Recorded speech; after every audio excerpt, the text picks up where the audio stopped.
Hi, BJ Posnecki from Inspect and Check. We're heading down into the basement. We're gonna walk around and take a look at a few things and show you what I kind of look at when I'm doing a basement inspection. So we'll start with the water meter. Want to make sure that you know the location of the water meter. This way, should you ever have an issue or you have a plumbing break, you know where to come to and turn off the water at the main valve here. For our electrical system, that we've got a ground wire jumping to our main service line coming in, connecting our distribution line here, okay? So that this way, because we got a plastic meter, so we got a good ground going all the way from our service or our distribution to service, and then you'll see that conduit pipe right there that runs to our electrical panel. Our sewer cleanouts, should you ever need to rot out your sewer, to rot anything out, you can start from here and go out, and then hopefully you have another one outside in the yard.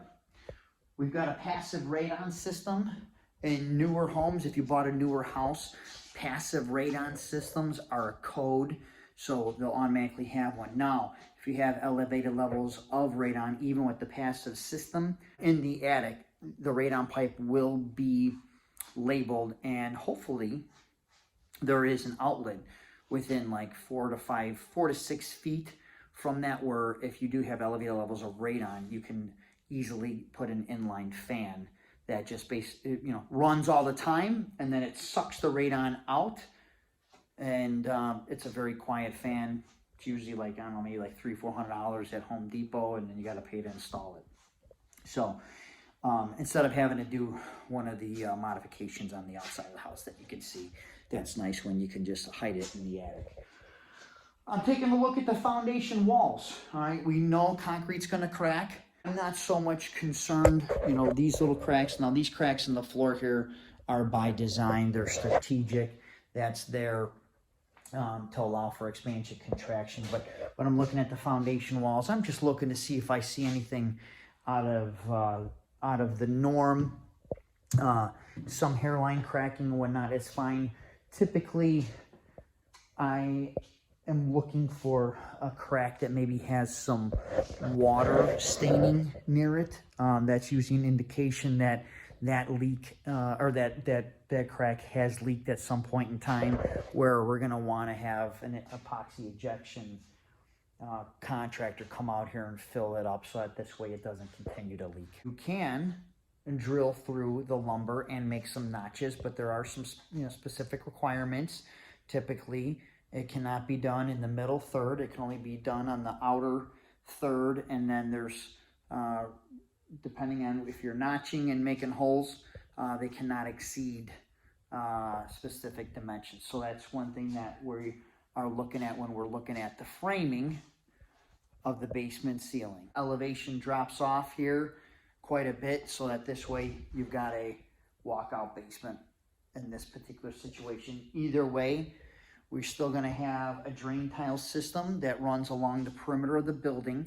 Okay, so as the rainwater comes down, it goes down into the ground, it goes into a perforated drain tile pipe. Perforated just has holes in it, and then it usually has like a filter over it so that the sediment, dirt, soil, things of that nature don't come into the pipe. And then all pipes that run around the foundation run to this sump pump pit. There's a pump in there.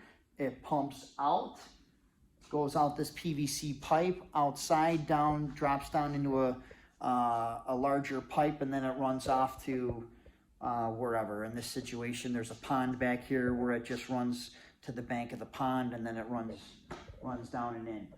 One thing I always recommend is a battery backup sump pump, especially if you have a finished basement. We're in an unfinished basement, but even more so if you have a finished basement, have a battery backup sump pump. As we're looking at our lumber, we're going to look at our steel. I'm checking our columns, making sure everything is bolted, making sure the columns look good. They've got wrap around them to make sure that we've got a bond break between the post and the concrete. We're going to go over to our ductwork here. When I'm looking at the ductwork, I like to make sure that everything is labeled so I know where that supply goes to, okay? So that one goes to the master bedroom and the master bath closet, okay?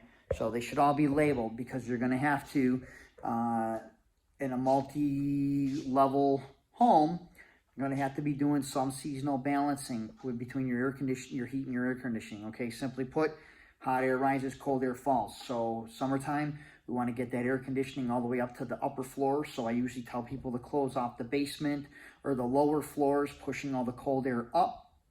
And then come wintertime, regardless whether you're using the basement or not, if it's unfinished, nobody's down here, open everything back up. We want to get everything heated in these lower floors so that this way that heat rises up and keeps the whole house nice and warm. That we don't have any openings.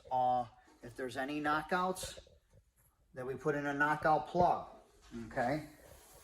I want to make sure that our electrical panel is not on a cold cement wall. Even though this is an exterior wall here, it doesn't apply.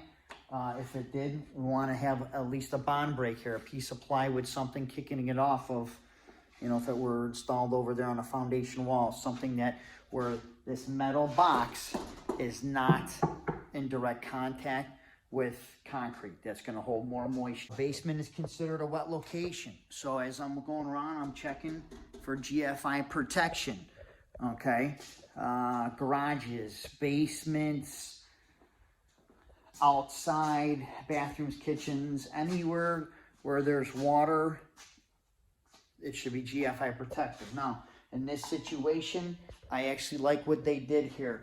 They actually put a Simplex Outlet. This is for the ejector pump right here, okay? And I see that they did the same thing for the sump pump. So they must have had an addendum or an annex or something that they talked with the village where they were allowed to do this.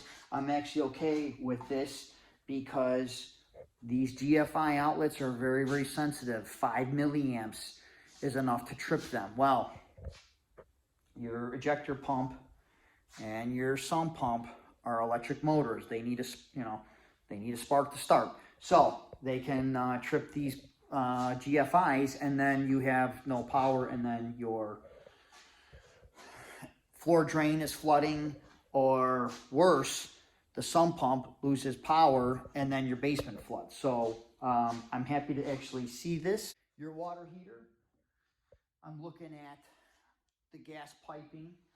I'm looking, I see I got a shutoff valve, I got a union, so that this way if it needs to be serviced, we can disconnect it and we can replace the tank very easy. We've got a drip leg down there, so that this way any sediment or anything that's in the line, it goes down there and doesn't get into the gas control valve, okay? I'm looking at the capacity. I'm looking at how old this thing is. Water heaters are typically a 10-year expectancy. Okay, so if something's getting close to that, you know, if it's that 10-year or more, I'm going to just say it's an old system and budget for, you know, potentially having to replace it in the near future. I'm looking at the pressure relief valve.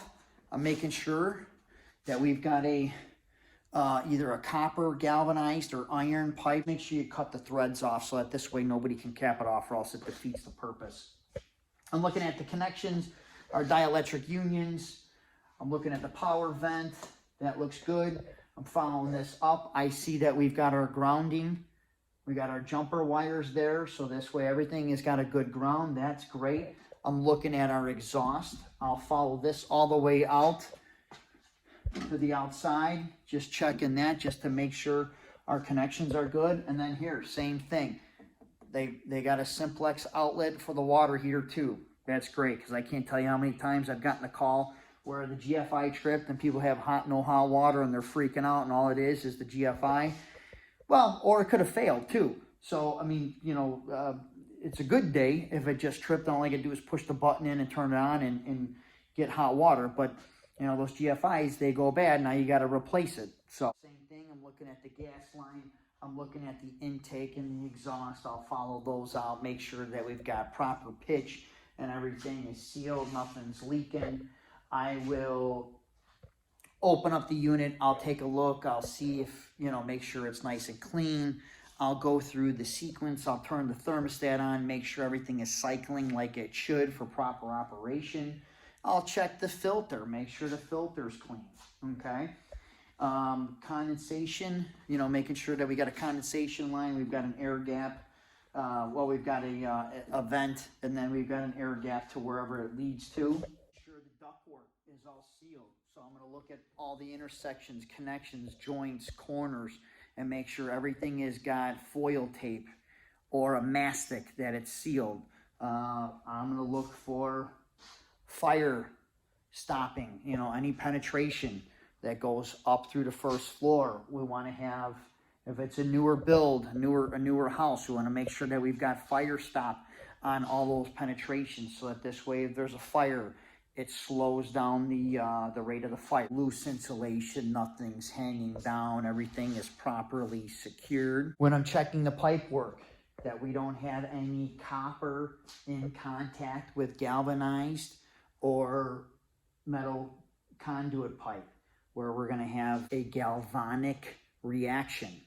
All right, you know, so that's why, you know, in the water heater, we have these dielectric unions. Whenever we have copper to galvanized, we have a break so that these metals are not touching each other. Or if we don't have a dielectric union, that we have brass. Brass can be used to connect copper and galvanized. But when I'm looking up at the ceiling here, you know, sometimes things get tight. I want to make sure that we don't have any we don't have any copper coming into contact with conduit. That the stairs are drywall. This is typically a fire code. This way, the whole staircase is wrapped with drywall, so that this way it has a fire rating. So this way you have a fire. I mean, you always have to have 2 points of egress. In this situation, we've got a walkout basement. You can go right out there, but typically nowadays, the staircase needs to be drywall wrapped. Finishing up the basement, as we're going back up, we want to make sure that our stairs, we've got a graspable hand railing going all the way up with adequate lighting in the stairway. I hope you guys liked this video and found it helpful. If you guys are looking for a home inspection in the Chicagoland area, please keep me in mind. My number 773-403-3298.